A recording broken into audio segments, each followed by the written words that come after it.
So it's time for another little ride out on my rad expand. It has been absolutely pissing it down.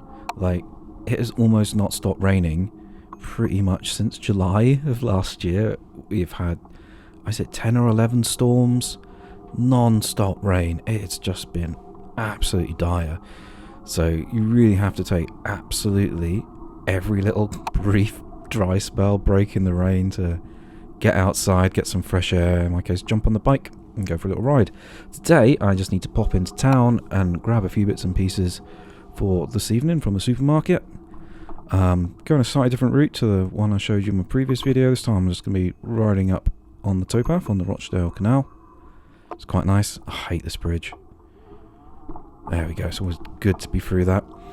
Because it's quite so wet, I'm hoping there aren't going to be too many dog walkers out. So hopefully this will be a nice, quick ride. It's kind of crazy, right? It's literally only the 1st of March and there's already leaves appearing on all the hawthorn along here. You can see the weeping willow to the right is, again, greening up. It's crazy how early spring has come this year. But it's just been such a mild winter. I've had like a couple of little cold snaps, and apart from that, it's just been wet. Rain, rain, rain. Absolutely hate it.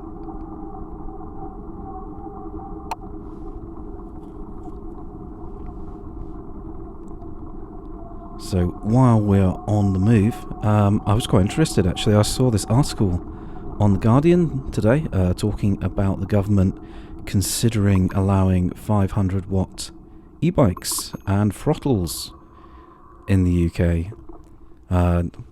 Finally, perhaps a small benefit of leaving the EU is we can diverge from the EU laws which state you can't have pedal assistance above 15.5 miles an hour, you can't have more than 250 watts maximum sustained power, and for whatever reason can't have a throttle that propels you more than 5 kilometers an hour because, I don't know, reasons. Apparently they used to be legal for 2016, and if you've got like a 2016 or earlier bike with a throttle on it, no problem. You buy one now, it's illegal. Absolutely mad. Bing bing. Thank you very much. So yeah, I'm really hopeful that we might get 500 watt motors on e-bikes. The article on The Guardian actually was incredibly negative about them, put a very negative spin on it. Very much of the view that people on e-bikes are just going to go around mowing down children and killing people or something ridiculous because they've got 250 watts more power. I say to those sort of people, try riding up a hill. Try riding up a hill with a 250 watt e-bike, rear hub, no crazy expensive mid-drive. You try doing that on like a 30-40 kilo e-bike and 250 watts. And then when you get to the top, tell me if you still think 500 watts should be illegal. Now I'm going to have to speed up a little bit here because I'm a good boy and I will be dismounting to go on this little brief bit of pavement to reconnect to the other side of the towpath. Back on our way. There's a nice slope now down to the towpath. The problem is a little bit of a blind corner, so you've got to be a bit careful down here. And there is someone to dodge. I'm really surprised actually at how much water there is on the towpath. They resurfaced it a few years ago and greatly improved it. It used to just be, mud, and it would get very boggy during the winter, but they kind of put a nice surface on it. But it's really surprisingly wet, because it has rained today, but it's not been like, absolutely torrential, but there's a lot of puddles around. But 4-inch fat tyres, nice knobbly tyres. There's one thing they're good for, it's sticking to like gravel and dirt, and they'll give you a nice safe fast ride on this kind of surface without too much complaint.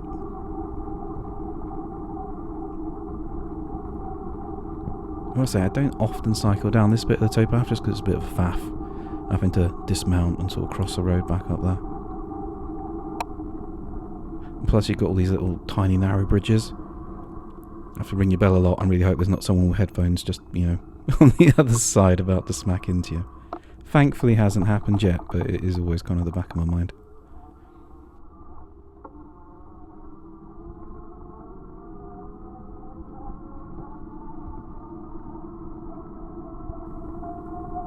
This little slope we're coming up to is really brutal. There's a couple of like sort of little drain channels in it, and again, get a bike with suspension. E-bikes with suspension really don't make sense. The fat tyres do not compensate for not having suspension. It's quite bone jarring. You have to stand on the pedals to go up or down that.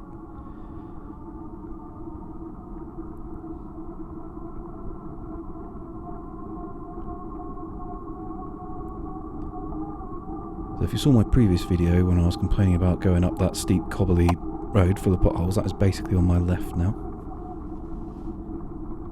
This time we are sticking to towpath. Oh, some ducks there, that's cute.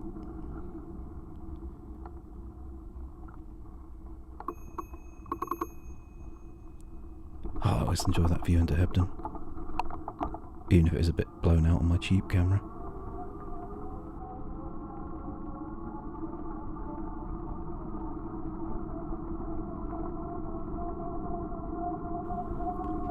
Right, not too much further to go. Really quite lucky in that the little co-op supermarket in Hebden Bridge is right on the edge of the canal.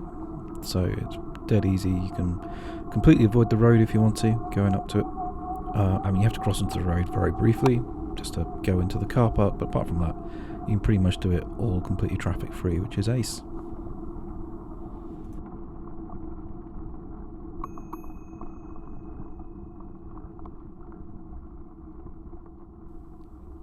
Dogs off leads on the towpath. This is going to become a theme of this video, as you will see later.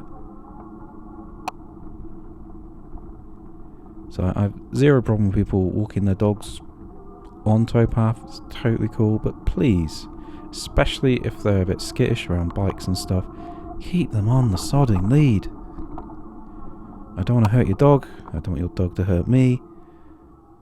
I feel like we can come to a compromise here, and that compromise is you keeping your dog on the lead.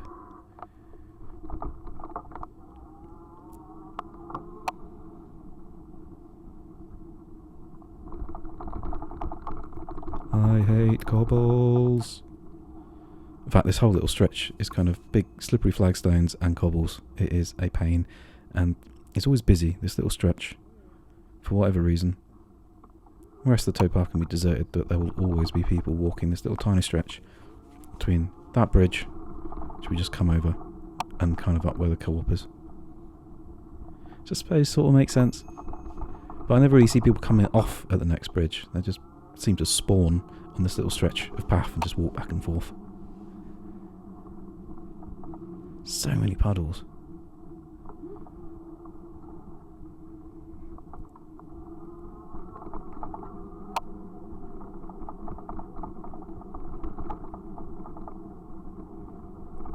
The surface is really rough here as well. It's quite potholey, it's a bit jarring. And then potholes and cobbles, my favourite combo. This is only brief. Onto the road, and then we basically just swing down into what is always a bit of a game of dodgems in the co-op car park, because there is always people doing all sorts of dodgy manoeuvres in here. Pulling in, going out, spinning around. There's normally a couple of great big honking white geese you got to dodge. Yep. So I'll do my shopping and we will pick back up on the way home. Shopping is purchased, and I'm going to go back a slightly different way, just to avoid that really busy stretch of towpath. Going to cycle up the hill a little bit and then go down Palace House Road. This does involve quite a steep ascent, as the only downside, which, as I mentioned earlier, is not masses of fun on a 250 watt e-bike. But it's fine, we can do this. Up.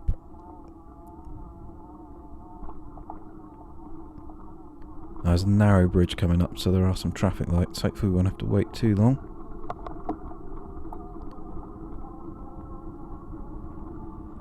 Oh, they're red.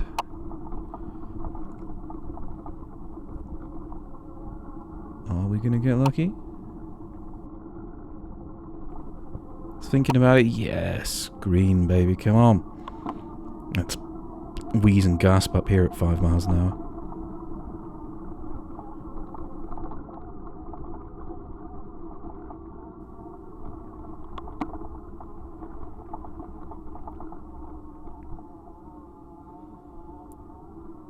Oh, it's so steep.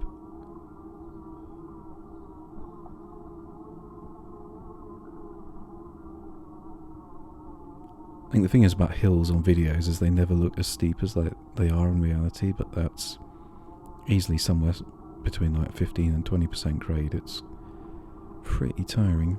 At least it's quite a short one. That is the main benefit, because hills that just go on and on are really not fun on this bike.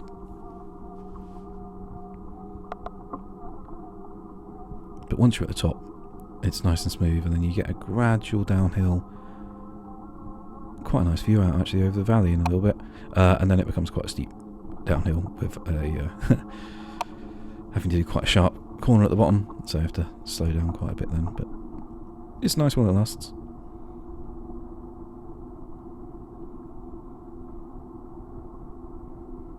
Not too much traffic around, which is good because I am riding around rush hour on a Friday. The main road is very busy, so I'm staying well away from that. Well, these little side roads, not too bad mostly. Sometimes you just catch them at the wrong time and you get loads of people arriving home at the same time. But today I get lucky.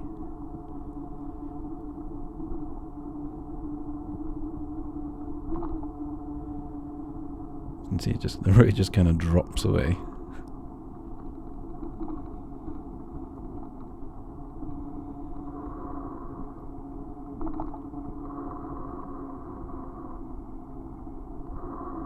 I replaced the brake pads on my rad just about a week ago, and it makes a hell of a difference. They don't squeal anymore. It turns out when I take them off, they hadn't even worn that much, even after like about 600 miles.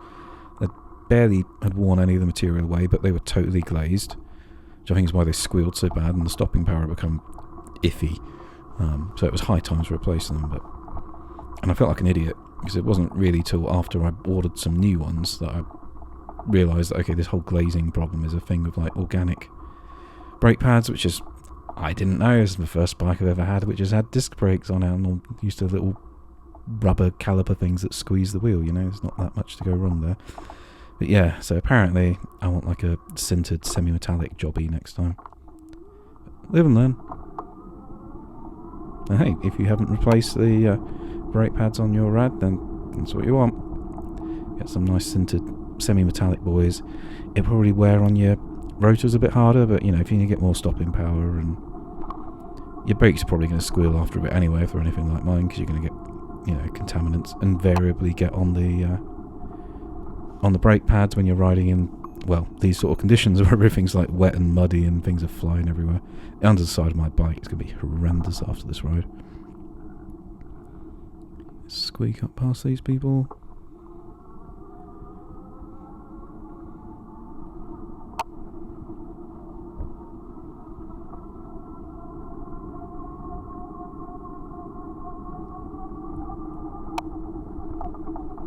River's looking pretty full. So if you don't know anything about this area, we actually we're quite prone to really quite severe flooding in this area. Thankfully we haven't had any since 2020 now, but it is usually on like a 4 or 5 year cycle that we do get some quite severe flooding in the valley. There was really severe flooding in 2015, and the government did like a lot of work widening the river channel and building up the flood defences and stuff, and they've not really been properly tested apart from 2020, but to be fair, they weren't finished then, and there were big holes in them, and unsurprisingly all the flood water found those big holes and still flooded the towns and villages along here a bit. But hopefully now, oh man, it's so wet along here, it's very unpleasant. Hopefully now we'll be a little bit more resilient next time we get like a really prolonged period of wet rain, and I mean more prolonged than we've had now, and we get some very high rivers.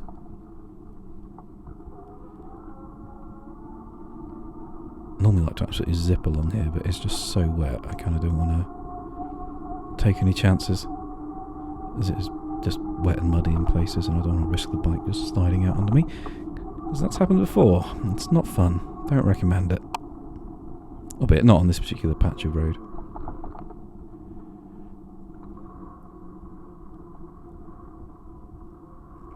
Just because it is rush hour, I'm not going to go back up Couldine. I just don't want to have to deal with the A646 basically, because it is chocker and people are like, it's Friday, people are eager to get home. They're not going to cut any slack to a cyclist stuck on a bike that can't go more than about 16 miles an hour at a push. So I'm just, Staying well clear.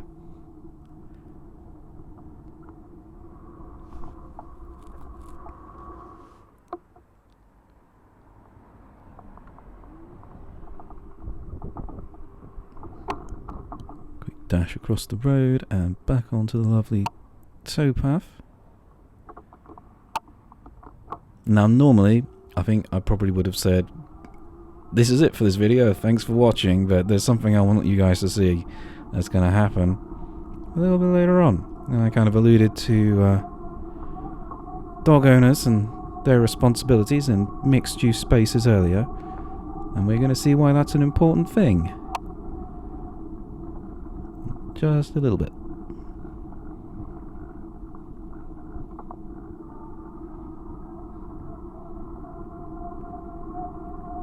There's a very slight downhill grade on this bit of the towpath, so you can zip along quite quickly, which I do enjoy, especially when it's quiet. Plus, water on one side, wall on the other, you know no one's going to like randomly step out that you can't see, so that is always a bonus. But you do have to start watching out for geese at this time of year, because they're nesting, they're screwing, and there'll be lots of little arsehole goslings sooner or later, so you do have to watch out for them. I absolutely love this little drop here. Whee!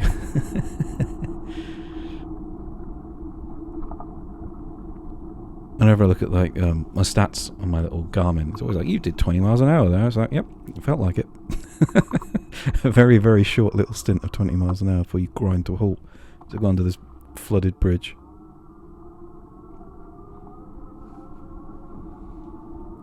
One of the houses along there, just on the right, if you go back a little bit, freeze frame, always has these beautiful kind of crochet things in her windows. Absolutely gorgeous. I assume it's her. Could be a guy. I don't know. Really pretty. If ever you're walking along the towpath at the edge of Mytham Road, do look out for it. It is really nice, and it sort of changes pretty much every few weeks, to be honest with you. They keep themselves busy. So, I'm coming up to the dodgy moment, and there's a person with a dog. Oh, look, that dog's chasing straight towards me, so I need to stop. And that dog is now stopped and is barking at me. And the lady apologised profusely. Oh, I can't walk fast. I've got a sore leg. That's fine, lady. Please, if you can't control your dog, you should be on a lead. It's dangerous.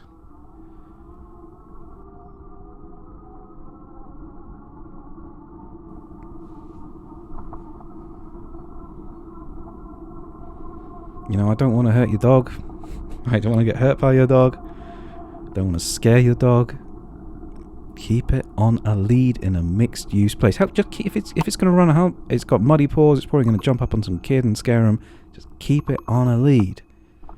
It's basic responsibility of owning a dog. Anyway, rant over. Thank you again for watching. Have an amazing weekend, or whatever time of week it is. Have a great time.